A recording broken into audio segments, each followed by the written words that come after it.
Coming up on the February 3rd edition of Sports Extra. The men's basketball team couldn't keep the win streak going despite the return of its star.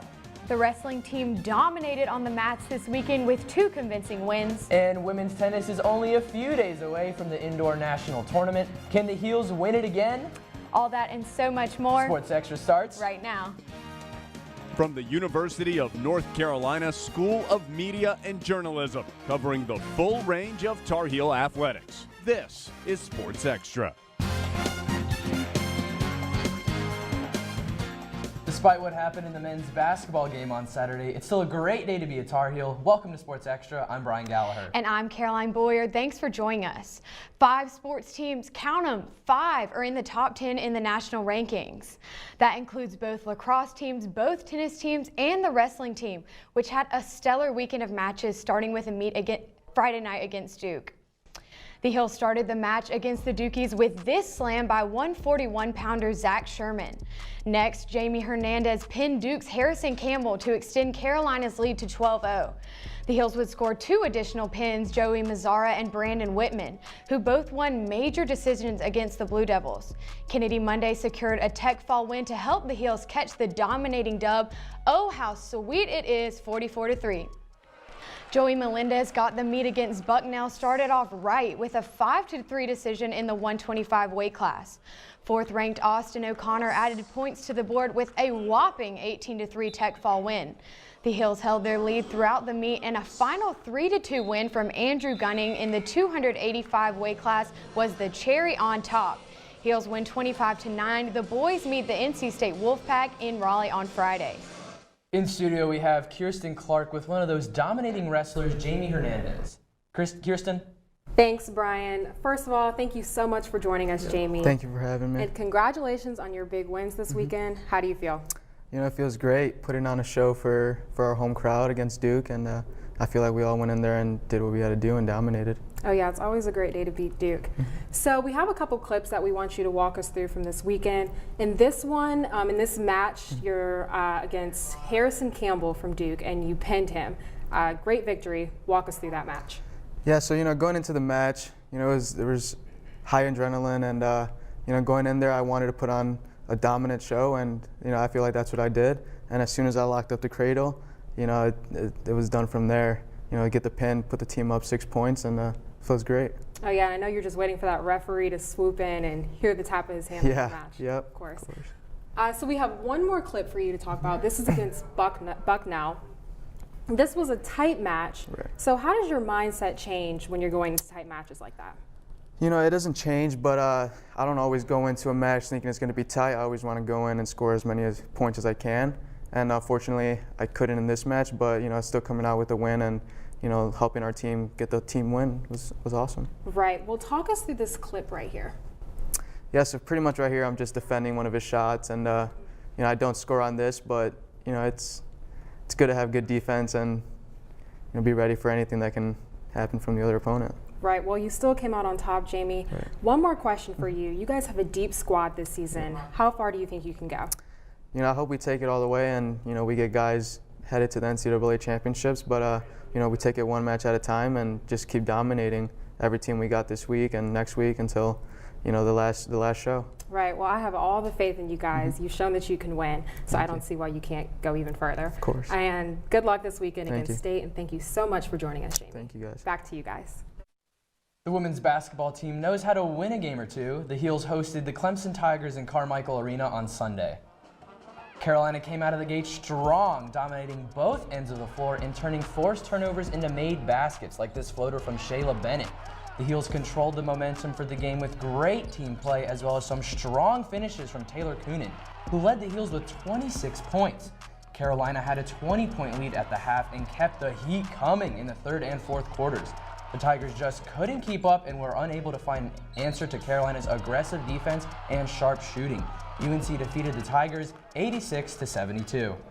Senior captain Taylor Coonan was on fire in the game against Clemson, leading the team with a career-high 26 points, along with 6 assists and 7 rebounds. She scored half of the Heels' 3-pointers, including this one with 5 seconds left on the shot clock. Taylor Coonan keeps etching her name into the UNC record books. Nick Perlin says this is no surprise to anyone who's aware of Coonan's early days with the sport. Coonan is a star for UNC women's basketball team, and even at an early age, her future looked bright. Well, I got my first offer in 8th grade, and it was from Iowa State. And I got off the phone with Coach Fenley, and I was like, Dad, they just offered me a scholarship. And he laughed, and he was like, Taylor, I think you heard wrong. And I was like, yeah, I have no idea. Coonan attended Shakopee High School in Minnesota. She became the only player, male or female, in her school's history to score more than 2,000 points. She also holds the records for most three-pointers made, assists, rebounds, and steals. Coonan takes pride in being an all-around threat. I kind of just liked being able to do it all, whether that be rebounding, making the right pass, or obviously scoring. Coonan also made a miraculous shot in the state playoffs to send Shakopee to the section finals. They had missed a free throw, and so I think we were down by 2, and there was 2 seconds left, and yeah, I was just like, all right. Coonan was heavily recruited and grew up a fan of Iowa and Iowa State, but ended up choosing to be a Tar Heel. When I came to camp here, I was like, if I get an offer, I'd really like to come here. I mean, just the great academics, the ACC, being able to play at the top conference in the world. Coonan chose UNC and despite the team's struggles that year. I mean, I think I just had the mentality, never give up. There's going to be tough times and there's going to be some turbulence that you have to work through. First-year head coach Courtney Banghart admires Coonan's hard work and consistency. I knew right when I got the job that Taylor was going to be a huge piece of what we were about. You know, she's got great versatility, great size. What I didn't know is how consistent she was going to be. Coonan is one of 38 players in program history to score 1,000 career points. She and her teammates hope to win the ACC and make a deep run in the NCAA tournament. In Chapel Hill, I'm Nick Perlin reporting. Prior to this weekend's games, the Heels were projected as a 7 seed, one of 5 ACC teams to make it to the tournament. And now let's address the elephant in the room, men's basketball. UNC headed into Saturday's matchup against Boston College 10-10, looking for a winning record for the first time in almost a month. The game was back and forth all night. There were 10 ties and 19 lead changes. Here's Armando Baycott with the Euro step to the basket and the finish. Boston College proved to be persistent as the Eagles had 4 players with 10 or more points, and the team shot 40% from the 3 and 46% from the field. Now, despite a poor shooting performance for the Tar Heels as a whole, Cole Anthony was able to keep UNC in it in his first game back after suffering a right knee injury. Anthony had 26 on the night, but ultimately the Heels came up short, 71-70, as Cole Anthony here misses what would be a game-winning jump shot. I wanted to get somebody to get the ball inside. I wanted to attack. We wanted to set an early screen, and we had one guy come up. Cole was trying to get Garrison to come up, and there was miscommunication, and we settled for a terrible shot.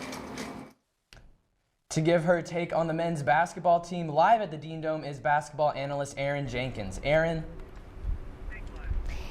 Guys, the energy here on Saturday was electric, but it wasn't quite enough for the men in blue to pull off the win.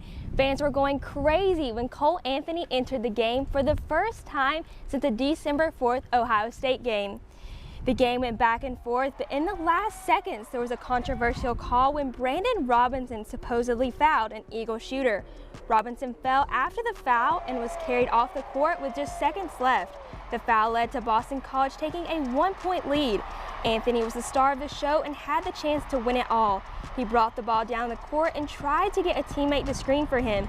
This led to a missed long three-pointer that ended the game. Now, there was much talk about whether Coach Williams should have called a timeout in that last possession. But timeout or not, Carolina shot a mere 36% from the field, which ended a modest 2-game win streak. And now the Heels have to head to Tallahassee tonight. Florida State is coming into tonight's game off a 74-63 win against Virginia Tech. The Seminoles are ranked 5th with an 8-2 record in the ACC and an 18-3 record overall. Sophomore guard Devin Vassell is the player to watch out for. In the win against Virginia Tech, he set a career high with 27 points, going 7 for 7 from 3 and 8 of 10 from the field. The Heels have a challenging schedule coming up with FSU tonight and Tobacco Road rival Duke here in the Dean Dome on Saturday. The only realistic chance for the Heels to make it into the NCAA tournament at this point is to win out in the ACC tournament. Back to you guys. Basketball's greatest rivalry comes back to Chapel Hill this Saturday, and with it comes College Game Day. ESPN's premier college basketball preview show features host Reese Davis, Jay Billis, LaFonso Ellis, and Seth Greenberg. This will be the 8th time Carolina has hosted and the 20th time the Heels have been featured on the show. The show airs at 11 a.m. and students show up early if you want your sign on camera.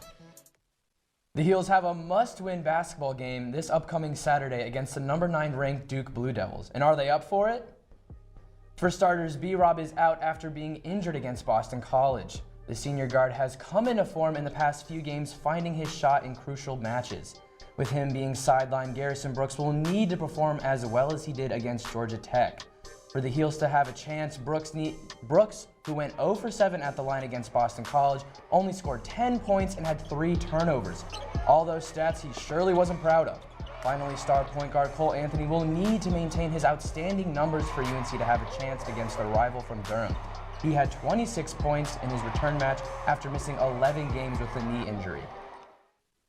Coming up, the women's tennis team brought out the brooms 2 days in a row. Is the national title in the cards? And if I had to pick up the phone, call 911 for one of my family members or one of my neighbors, what would I do if no one was on the other end to respond? What if there was no 911? So you can be a part of the solution. Anybody can be a firefighter, male, female, younger, older. We have school teachers, we have leaders in business. Is me, you, anyone that wants to be. There is no typical firefighter.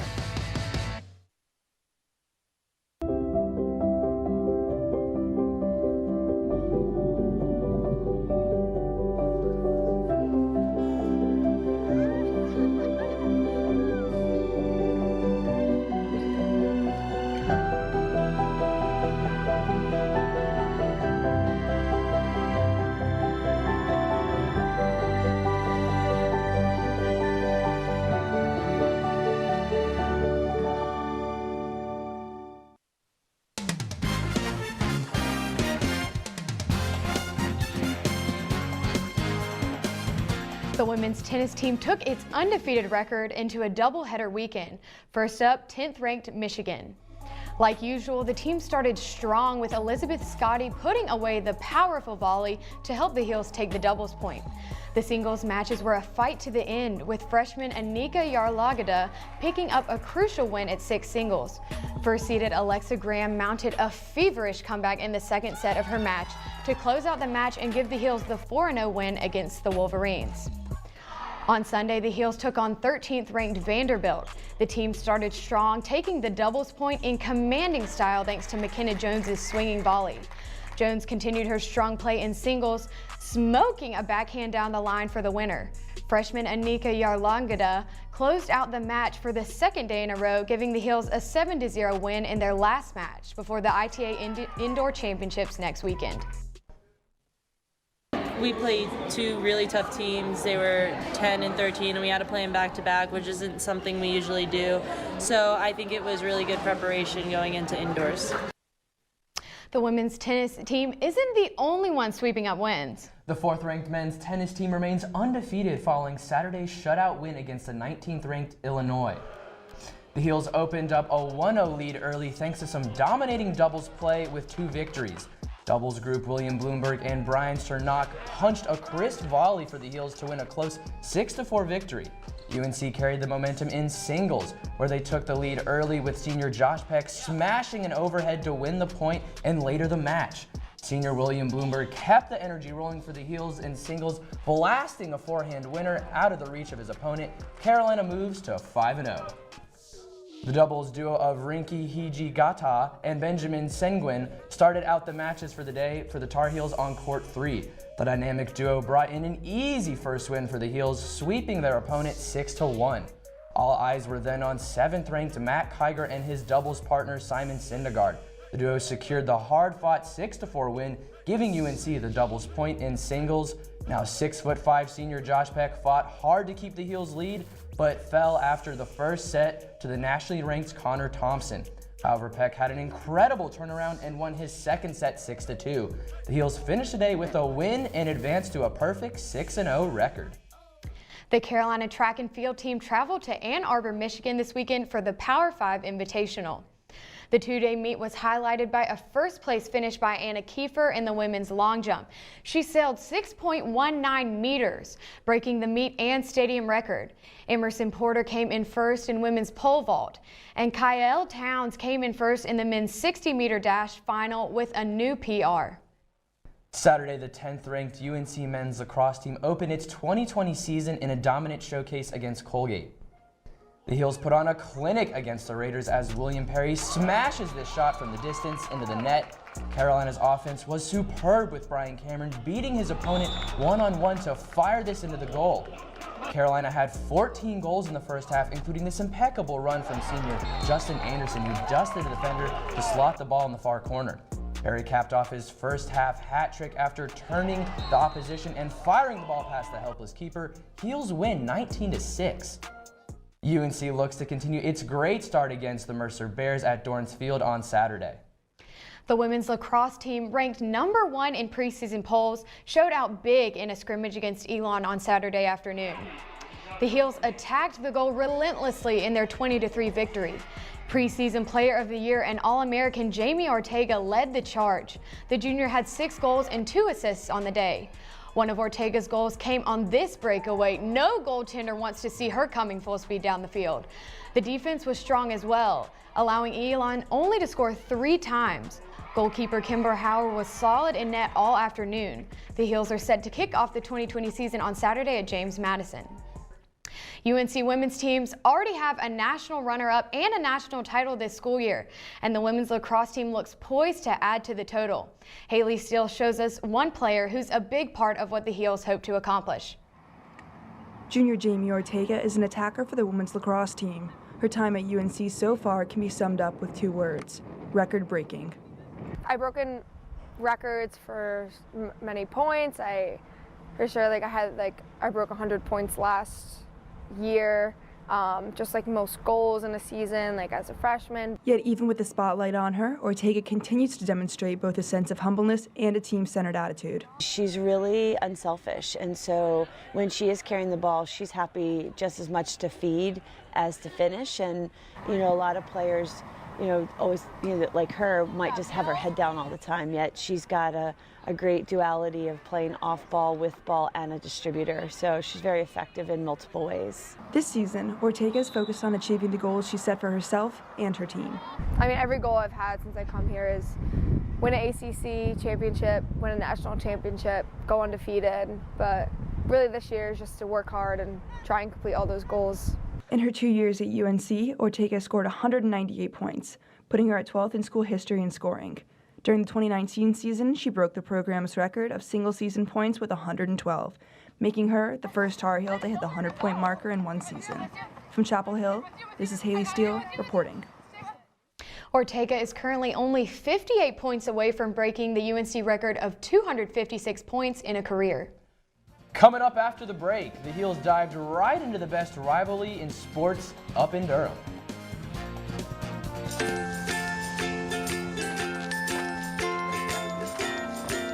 All right, crew, let's get started. Sure.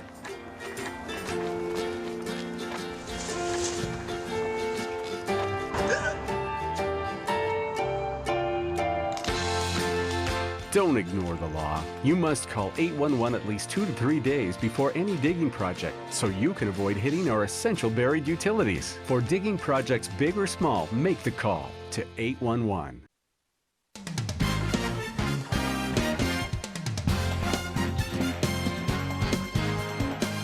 The UNC fencing teams traveled this weekend to Northwestern University for a 2-day duel. On Saturday, both men's and women's team went 3-2 with big wins against Cleveland State, Wayne State, Stanford, and Decent. Sunday to prove to be another successful day with the men's team going 5-0 and the women's team going 6-0. The Tar Heels return to action this weekend when they compete in the Duke dual meet. The swimming and diving Heels made a splash this weekend in a rivalry meet. UNC swim and dive teams traveled down the road to Durham for their final dual meet of the season on Saturday afternoon. Brianna Cameron led the women, taking first in the 200 butterfly with a new PR, while on the men's side it was Valdez Abaliksta who won the 100 and 200-yard breaststroke events. The men beat the Dukies. The women suffered a narrow defeat. The Heels will head to the ACC Championships in Greensboro beginning on February 19th. First-year diver Fabian Stepinski is the ACC Male Diver of the Week. Against Virginia, he set a personal record in the 1-meter event. Stepinski had another outstanding showing against the rival Duke Blue Devils on Saturday, setting another PR in the 3-meter event. Ryan Burnett is proving to be one of the most prolific golfers in UNC's history. The sophomore out of Lafayette, California is currently ranked number 5 in the nation by Golf Week. After averaging 69.8 strokes in the fall tournaments, Burnett is on pace to have the lowest average in UNC single-season history. He believes some time in the gym will help him get his body prepared for an even higher level. So, Duke Week. What we got going on for Duke Week, Carolina? Well, I'm going to be going to the game. I know that you're going to be on the front row. Oh, phase 1. Wearing a costume, I think. I don't know what costume I'm going to wear yet. Well, you're going to have to figure that out. The basketball team has some studs coming in, including 5 stars Walker Kessler, Davron Sharp, and Caleb Love. And football, coming off a Military Bowl victory, is about to add a bunch of talented players. One of those talented players is 5-star standout Desmond Evans. The 6'6" defensive end from Sanford is the team's highest-rated recruit in the past decade. He brings a unique combination of size and speed to the Tar Heel defense and should make an immediate impact as a freshman. The Heels currently have the 18th ranked recruiting class in the country and the 3rd in the ACC and have already signed 25 of their 26 recruits. Well, I don't know about you, but I'm excited for football season with all these good guys we have coming in. Oh, for sure. The Heels will definitely be ranked, I would say, top 15 at most. Well, I'm excited about that. We haven't had a really good team in a while. It's been a while, so I'll be here September when it kicks off. I hope so. That'll do it for this edition of Sports Extra. Thanks for watching.